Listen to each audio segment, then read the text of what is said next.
patience determines what options you have at your disposal. That if you are more patient, you have more options to consider. Now, I will obviously put a big asterisk next to that and say oftentimes if you're working solo, small team, low resources, part-time, moonlight, like myself and so many others who I work with, there's still often a time and place where the shortcut solution becomes a good way to allocate that energy in a way that, if you're clever about it, doesn't come back to bite you, and at the very least helps you fit more into less time, get more things to playable, get more things out there, in a way that we would be wasting our time to overgeneralize, over-architect what we're doing with something. But there's this thing that happens that just baffles me, where occasionally I'll have a 4-minute video on YouTube, and I will get a comment under the video asking me a question which is answered later in that 4-minute video. And what that tells me is that the person lacks the patience to fit an answer into their attention span that's 4 minutes long. And that's where I just, I can't help them with that because it won't fit through their pipeline. And patience, as much as bravery, as much as, any of these other kind of traits that are positive and worth having about, like I mentioned before, even likability, as soft an aspect as that seems, patience is a skill we can develop.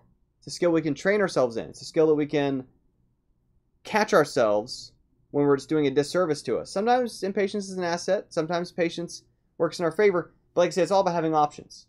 And that when a puzzle comes up that you're working on as a game developer or whatever craft you're working in, if you're impatient, you've already narrowed your options to far fewer options in terms of what are the trade-offs you consider.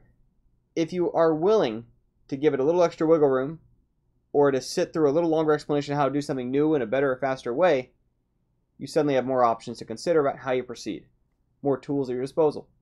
So that's really it for the day. To consider patience a trait that's worth developing, a trait that can really separate the kind of tools at our disposal from somebody else who's not willing to just put in those extra few minutes to sit through finding another way to do it, if or when there might be value in doing so.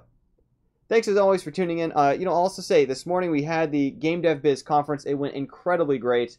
I think everyone there's going to be getting a ton of value out of it. I'm really happy with all the talks from all of our speakers. I'm just super thrilled that our second conference went off so smoothly. You can still get the video for that from GameDevBiz.com. It's still on pre-order this week. Man, it is remarkably. I'm just really, really pleased. I think I've been to lots of conferences, lots of talks. These are some of the, I think, more valuable talks I've had the privilege of listening to. Not just that because I put on the event. I've also been involved in putting on Indicate for many years. This I thought was just back-to-back, good value, good discussion. Also just good networking, good examples of a variety of projects shared. People you can reach if you check out those videos from GameDevBiz.com. Thanks again as always for tuning in. Have another video for you all coming up tomorrow. Bye for now.